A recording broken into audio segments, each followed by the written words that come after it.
나는 나이 40살에 직장도 잘리고 오갈데 없는 신세가 되었다. 잘린 이유는 여자 기숙사에 몰래 들락거리며 훔쳐보기를 즐기다가 걸려서 그만. 그래서 남자 기숙사에서도 쫓겨나게 되었다. 내 짐을 다 꾸려놓고. 유종 의미를 거둔답시고 방 청소도 깨끗이 해놓고 교차로 신문을 보고 방을 구하고 있는데 가진 돈이 별로 없어서 최대한 싼 방을 찾고 있었다. 그러던 중 눈에 띄는 한 집. 할머니 혼자 사는데 적적해서 보증금 없이 월 10만 원만 내고 같이 생활하실 착한 분 구함디란 글귀가 눈에 확 들어왔다. 나는 일단 월세가 싼 데다 보증금도 없고 할머니 혼자 사신다니까 밥도 같이 먹을 수 있고 이 집이다 싶어서 얼른 전화를 걸었다. 다른 사람한테 뺏기기 전에. 70대 정도의 할머니가 전화를 받으셨는데 목소리는 밝고 생기가 있으셨다. 할머니라 그래서 다 죽어가는 목소리일 줄 알았는데 내 나이 40살이니까 어찌 보면 어머니 뻘인데 왠지 나는 젊은 것 같고 그분은 할머니처럼 느껴지는 건 내가 아직도 철이 없어서일까. 곧바로 가르쳐준 주소로 찾아갔다. 그 집은 허름한 1층짜리 단독주택인데 방은 2개고 거실 겸 주방 그리고 화장실 겸 욕실. 극에 다다 할머니의 인상착의는 키는 작고 통통한데 젊었을 때도 못생겼을 것 같은 그런 느낌. 몸빼인지 한복인지 이상하고 칙칙한 바지와 보라색 스웨터를 입고 계셨다. 할머니는 사람이 그리우셨는지 무척 반가워하시며 엄청 좋아하셨다. 총각이요. 애기 아빠요. 애구 짓부장하게 생겼네. 할머니가 듣기 좋으라고 하시는 소리는 아니고 실제로 내 얼굴은 이쁘장한 편이다. 집도 대충 둘러보고 내가 잘방도 확인하고 나서 바로 10만 원을 들였다. 다른 사람이 들어오기 전에 계약을 해놓으려고. 그런데 할머니는 돈을 안 받으신다. 돈 때문에 사람 구한 거 아니라면서 돈은 살면서 천천히 주란다. 뭐지? 암튼 기분은 좋았다. 잘해드려야지 하는 마음도 생기고 앞으로 살 곳도 생기고 회사에서 잘린 아픈 기억 따윈 이제 없어졌다. 할머니는 그냥 보내기 아쉬우신지 밥을 먹고 가란다. 밥보다는 빨리 가서 짐 챙겨가지고 나올 생각에 맘이 바빴다. 할머니가 마음이 변하셔서 다른 놈한테 덥석 방을 내주실까봐 내심 불안해하면서 기숙사로 향했다. 짐이랄 것도 별로 없고 쓸데없는 건 다 버리고 쓸만한 거만 대충 똥차에 실어서 다시 할머니 댁으로 왔다. 그 사이 할머니는 방 청소를 싹 해놓으셨고 짐을 나르는 중에 할머니도 몇 개 거들어주시고 대강 잘 수 있게 짐을 다 들여놓았다. 그때가 저녁 7시쯤 긴장이 풀리고 안심이 되니까 배가 슬슬 고파왔다. 할머니 저 나가서 저녁 좀 먹고 올게요. 에그 뭐하러 나가서 먹어. 돈 아깝게 여기 밥이 천진데 차는 없어도 나랑 같이 먹어. 할머닌 나 때문에 저녁도 안 드셨나 보다. 총각 뭐 좋아해? 달걀 후라이 해줄까? 예 뭐. 그럼 제가 할게요. 할머니 채그 그냥 방에 가 있어. 짐 정리나 다 되면 부를 테니. 네. 고맙습니다. 내가 비록 여자들 훔쳐보는 변태지만 예의와 경우는 바른 놈이다라고 자부한다. 30분 정도 지났나? 할머니가 부르신다. 밥 먹자고. 그 소리에 나도 모르게 눈물이 주르륵 흘렀다. 왜일까? 어린 시절 엄마가 밥 차려놓고 부르던 그 아련한 기억이 가슴팍 한 구석에서 나를 선자로 인도하였으니 눈물을 얼른 닦고 밥상 앞으로 갔다. 밥상을 보고 나는 조금 놀람과 실망을 했지만 내색은 하지 않았다. 진짜로 밥만 잔뜩이더라. 김장김치인지 배추김치와 동치미, 그리고 계란 후라이, 그게 다다. 하긴 공짜로 얻어먹는 주제의 밥상을 보고 실망한 나를 내가 실망하면서 할머니께는 감사한 마음으로 식사를 맛있게, 그것도 2그릇이나 먹었다. 아실라나? 할머니들 밥 공기는 일반인들 2배라는 걸 많이 먹으니까 엄청 좋아하시던 모습. 괜시리 미안해지겠으리. 그렇게 첫날을 보내고 할머니와 난 말똥무겸 친구로 하루하루 재미있게 보냈다.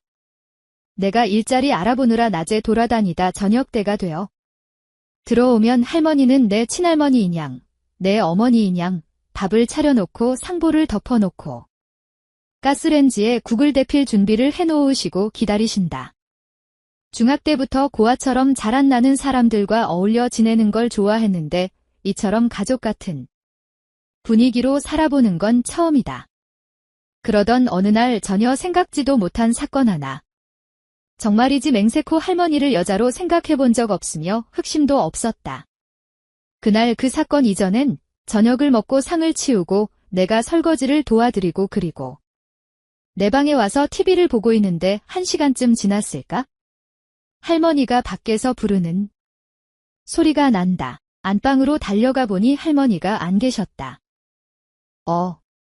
어디서 부르신 거지? 또 한 차례의 부르심이 있었는데 욕실에서 할머니 소리가 났다.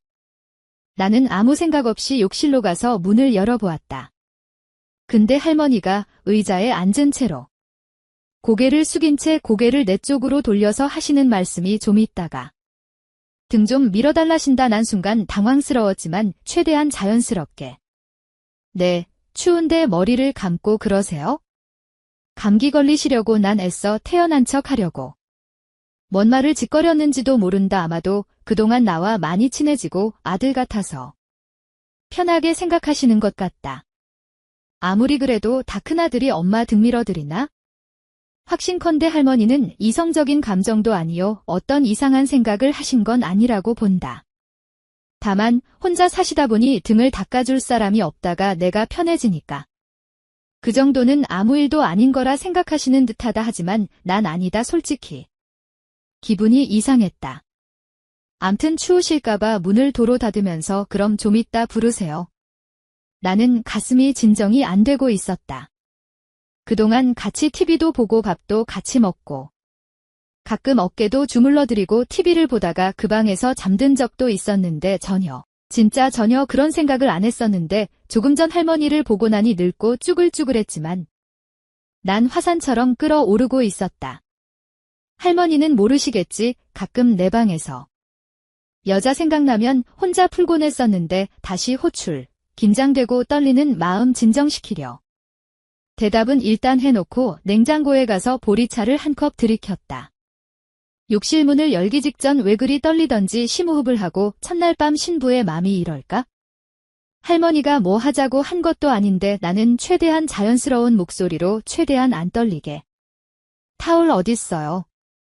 그러나 떨렸다. 할머니는 손에 쥐고 있던 타올을 내게 주시며 등이 가려워서 참을 수가 있어야지 힘들면 안 해도 돼.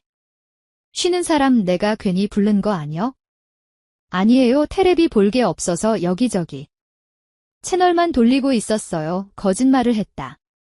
그려? 그럼 잘 됐네. 어여향.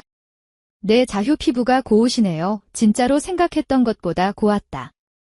나는 연세도 있으시고 손등도 엄청 찌글찌글해서 몸도 그럴 줄 알았다. 근데 의외로 보기 좋았다. 여자로 느껴질 만큼 물론 쭈글쭈글하긴 한데 그때 당시는 왜 그리 고와 보이던지 난 서서 등을 밀면서 슬쩍 할머니를 훔쳐봤다.